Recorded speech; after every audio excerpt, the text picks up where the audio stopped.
What's up, everybody? Welcome back to Active Self-Protection Extra. I am Christopher Bean with Tactical Advantage, and today we're going to talk about the magic of descending pars. The Filster Enigma is a revolutionary holster chassis system that completely divorces your holster and gun from your clothing, giving you unprecedented concealment whether in sweatpants or formal wear. It attaches to your AIWB holster via the wing and allows incredible flexibility for your concealed carry. Get yours at the link below. Hi, everybody. So today what I'd like to talk about is, again, coupled with our video from last week, is using the timer for your most benefit. And what I found is doing descending par times on exercises allow me the ability to stretch, but not stretch so far that my technique is completely lost. You find kind of the edge of your capability, stretch to that, and then return back to a known kind of spot. And slowly over time, your technique evolves to meet the newer time constraints that you put upon yourself. So what I do with that with draw or any kind of stand and deliver stuff, reloads, build drills, in my kind of dry fire is what I will do is start at a relatively easy for me time and work on that technique, really pay attention to that technique. What am I learning from every repetition, and slowly decrease the par time until I'm just past my comfort zone, and then return to a known. So with that, we'll just look at the draw and we'll kind of go down and see what is different for us. So right now we've got a 2-second par on the clock. So we'll just do a couple draws.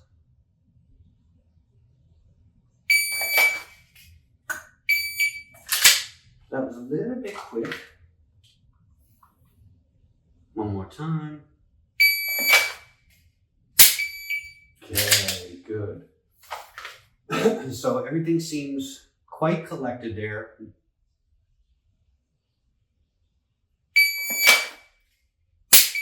No excess movement, maybe a little bit of hang on the end. So the technique at that point, at that time constraint, is actually pretty easy for us. So now, versus going down from a 2-second to a 1 second, we're going to slowly start taking time off the clock. So we'll go to a 1.8. And what I'll do is just listen to that one time. What does that sound like for us? Okay. So now we'll just do the work within that. So we're only taking off 2/10.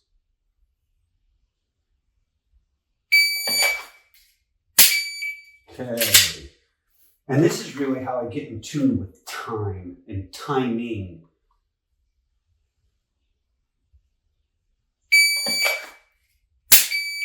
Okay, no issue there, no stress. Let's go down a little bit more. We'll go down to 1.6. So in this one, this depends on the day. Some days I go down tenths. Some days it's more than that, but for the sake of the video, we'll just do 2/10 at a time. So we're still well within our wheelhouse.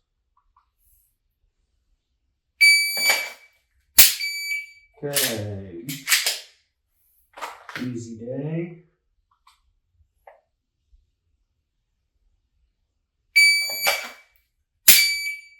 Good. All right, so no issues there, and that put us at a 1.6. So we're going to continue to descend. And really what I'm looking for when I'm doing this is there anything that's changing in the technique for me? Is it mental or physical? Am I putting a little bit more effort into the clear? Am I trying to be more expedient? But mechanically, is anything really changing? That's really the important part of the data set. So right now we are at a 1.4. Let's listen to that one.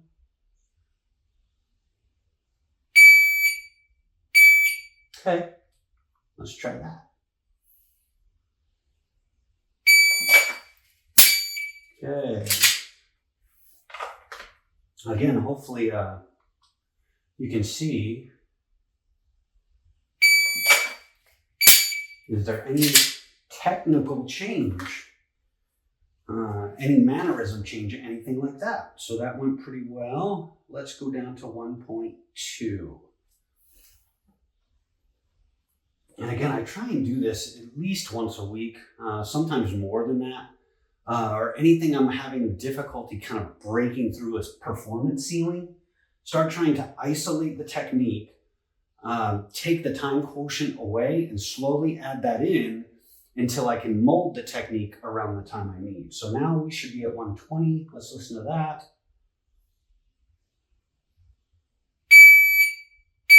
Okay.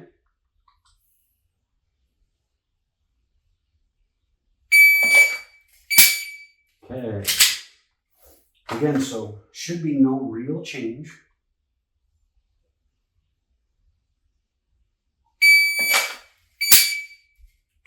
Okay.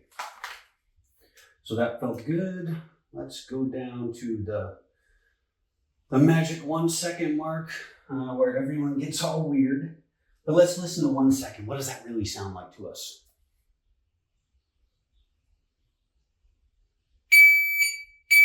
Okay, so no real difference there. Let's take a look.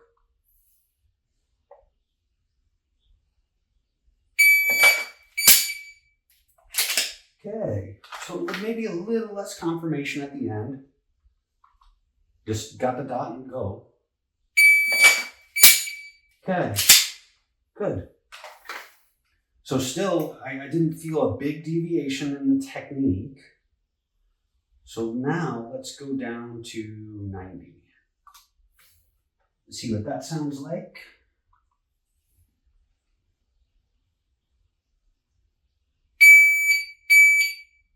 Okay.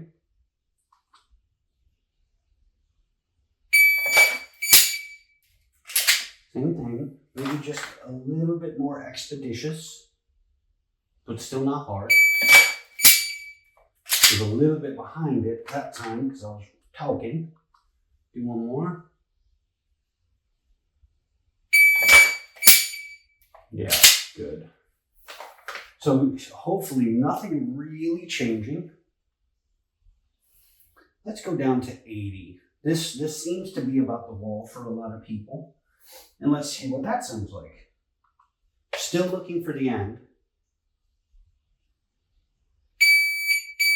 Okay, so I want to see where I start feeling a little uncomfortable.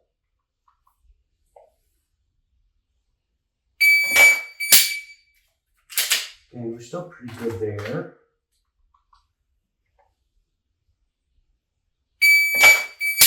Now I still see everything I need to see. Am I changing anything to meet that time? Okay, so we're still pretty solid there. So we're still looking for that area of uncomfortability. So let's go down to maybe a 60. So let's see what that sounds like for us. Okay, now we're getting into some speed. We'll see if I have to really change much of anything to make this happen.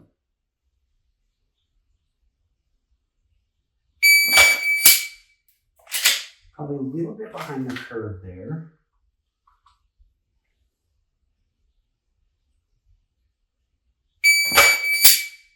Okay, that was a little bit of tension, but I'm having to work for that. I'm having to generate some speed. Okay, but hopefully we're not seeing a ton of deviation in the work. Okay, probably a little bit behind, but that's okay.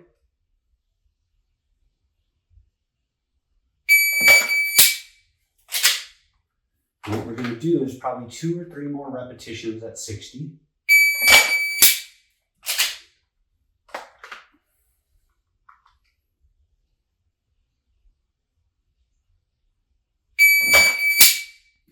Good. That one felt good. One more.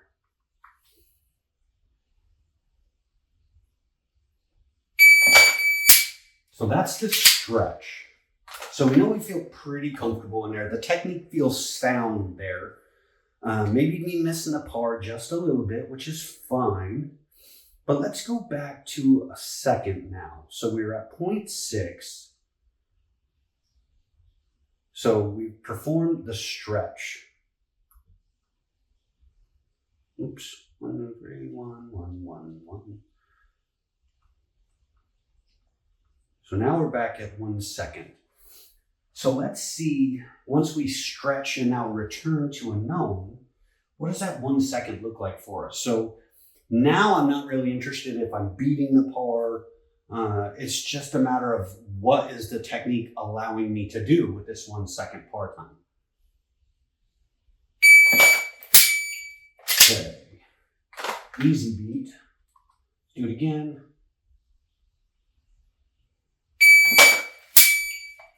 Easy beat, a little bit of tension on that one.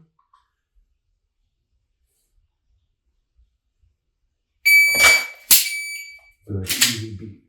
So that's really what we're trying to get at, is we're not using the timer to create stress for us. We're using the timer to help us develop the technique. And then we back up to kind of a known space, and we notice that things generally seem to be a little bit more easy to achieve. So that's really what we're trying to do. Stretch, return, stretch, return, stretch, return. And then over time, what you'll find out is your mean average or your median is significantly faster than it was before. So if we go full on all the time, stretching past our limits, we're not really developing our limits. We're simply treading water or failing in an unknown space, where if you slowly experience that unknown and integrate it into the technical aspect of shooting, over time, your skill set actually raises. So the repetitions mean something, and you actually see development. So hopefully this helps, but I love descending pars. I love them.